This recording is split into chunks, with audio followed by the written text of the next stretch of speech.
Welcome class to Chapter 7 User Input and While Loops of your Python Crash Course textbook. Chapter 7 is going to have 3 separate lecture videos. In this first lecture video we'll cover the objectives, how the input function works, writing clear prompts, using integer method to accept numerical input, and lastly we'll look at the modulo operator. So how the input function works. Input method pauses your program and waits for the user to enter some text. Now once we receive that user input, we're going to need to store it in a variable so that we can go ahead and work with that data that they gave us. So this example here is called parrot.py in your book, okay? And we have the input method, we have the text, tell me something, I'll repeat it back to you. Okay, I want you to make sure that you always provide a space here at the end of your prompts to make your prompts more readable, more professional. And then it's going to store it in the message variable, and we're simply going to print out a message. Okay, so down here at the bottom I will go ahead and type in something. I'll type hello and it prints back hello to us. When we're writing prompts, we want to make sure that they're clear and easy to follow, and they tell the user exactly what information that you're requesting from them. So as mentioned before, make sure you add a space at the end of your prompts to separate the prompt from the user's response and to make it clear to your user where to enter their text. Okay, we're going to code a new file, and it begins being coded on page 114, but we're going to start coding it right on page 115. So greeter.py. Okay, so I've entered in some comments around the code. It says build a prompt message over 2 lines. So if the information that we're trying to provide them to them with the clear prompt needs to go over more than 1 line, this is a way that we'll go about doing it. So we'll start off with, if you tell us who you are, we can personalize the message you see. Okay, we want to add more to that, and we're going to force it onto the next line with the \n, and then we're going to say, what is your first name, space. We then use this variable prompt that we built over 2 lines inside the input method, whereas when we were working with Parrot was that we were putting the text right inside of the input prompt. Here we're going to go ahead and just use a variable inside of our input method. Okay, so it'll say these 2 lines, whatever they give us back to as their first name will be stored in name, and then we're just going to use an F string to go ahead and print out that information. Okay, so if you tell us who you are, we can personalize the message you see. What is your first name? Okay, and I'll put in my first name. Okay, it comes back and it says blank line, that was the /n here, hello Amy. So if I wanted to make this title case, I could add title on here.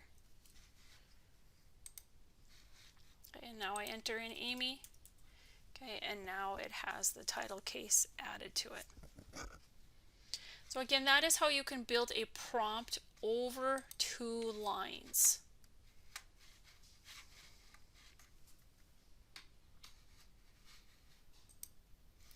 Next, we're going to look at using the integer method to accept numerical input. So any input we receive from the input method is interpreted as a string, meaning it has quotes around it. So if all you want to do is print the input, okay, that's what we did with Parrot as well as Greeter, okay, that is fine.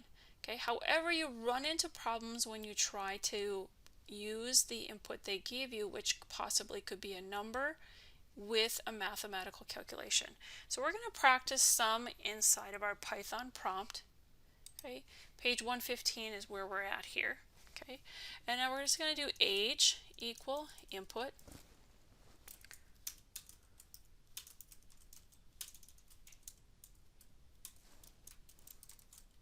And a space at the end there. Again, make sure you do that when you're coding your assignments. Okay, comes back with how old are you? Okay, we'll enter in 21. Okay, now when I look at the age variable, because that's where it was stored, okay, you can see that there is quotation marks around 20. 1. If I were to try to do some math with this, and let's just say I say x equals age times 2, okay? And now I try to get what x is, okay? This is what I get, okay? 21, 21. Not exactly what I expected to get because of the quotation marks. Okay, so we're going to look at how we can work with this. We could also do, if we try to do an age comparison where we say greater than or equal to, let's just say 25, we get a traceback error, and that traceback error says greater than or equal to not supported between instances of string, oh, I lost that, string and integer, okay? So because we're trying to take age, which has the quotation marks around it, and we're trying to compare it to 25, which is a numerical number. Okay, so string would be this, and then the 25 is what it's referring to here with integer. So how do we get around that? Well, we work with the integer method. So if I wanted to work with this in math, okay, I would go ahead and convert, okay, age to an integer, and I can say age equal integer age. So I'm taking age, okay, which happens to be 21, okay, and I'm converting it over to an integer, no longer a string, and I'm storing it in age, okay. Now if I do age greater than or equal to 25, I get false, because now I'm comparing a number 21 to a number 25. Let's go back to the x example. Okay, so if I say this, okay, and now if I look at x, I see that it's 42. So it's coming out exactly the way it's supposed to now because age has been converted to an integer. So remember that all data that comes to us from the input method is by default a string, which means it has quotation marks around it. So if you, when you work with math, you're going to make sure you want to run it through the integer method. Okay, we're also going to look here at roller coaster as another example. Okay, so roller coaster has an input prompt, okay, text within that. How tall are you in inches space? Okay, stores that in height. We then take height, we convert it over to an integer so that we can do our comparison here on line 6. Okay, so I'm going to go ahead and run it. Okay, I'm going to throw in 60 here. Okay, and 60 is greater than or equal to 48, so it says you're tall enough to ride. Okay, so if I take this line out, if I just forget to convert over to an integer, I just want to show you again once more that it will come back with a traceback error. Okay, same thing that we saw within the Python prompt. Type error greater than or equal to not supported between instances of string, because again 60 now is in quotation marks and 48 is not. Okay, another possibility to when we're working with this is if we know right away that we're going to need our input to be integer, we can run integer around the input method. Okay, and I can go ahead and save that. Okay, and put 60 in here. Okay, and now I have the same result that I had before. Now sometimes, and specifically in one of your labs, okay, you're not going to want to do this because sometimes we need to know if they entered in a string, because maybe we're prompting them to find out when they want to quit, okay, quit out of our prompt or quit out of a loop. Okay, so this works well here because we're only doing numerical comparison, but if you need to do string comparison and numerical comparison, then you're going to want to do it just like it was coded here before, okay, but there'll probably be something in between here, and we'll talk more about that when we get into one of our labs. Okay, lastly we're going to look at the modulo operator, and the modulo operator happens to be one of my favorites.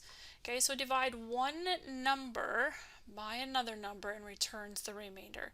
So right away we want to exclude the fact that we're looking at a decimal place. We're looking at simple division that maybe we did in 4th grade. Okay, so here I have on the screen what you first started doing when you were doing division, maybe back in 3rd or 4th grade. So 2 goes into 5 2 times.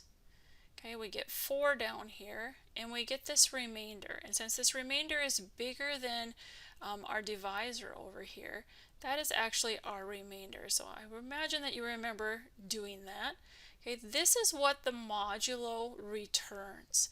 So we do things like this with code where we say if number, okay, modulo 2 is equal to 0, we have an even number. And in this case, when we look at 5, we know that that is an odd number, but this is how we would go ahead and code it, okay, using Python. We do this often in web design, where we'll say we want this many columns on a web page, and we'll do division like this to see if we need to start a new row, for example, for data. Okay, this wraps up our first section here for chapter 7. There is no lab that is specific to this section. We'll just build off of this section in the next section. If you have any questions, please let me know.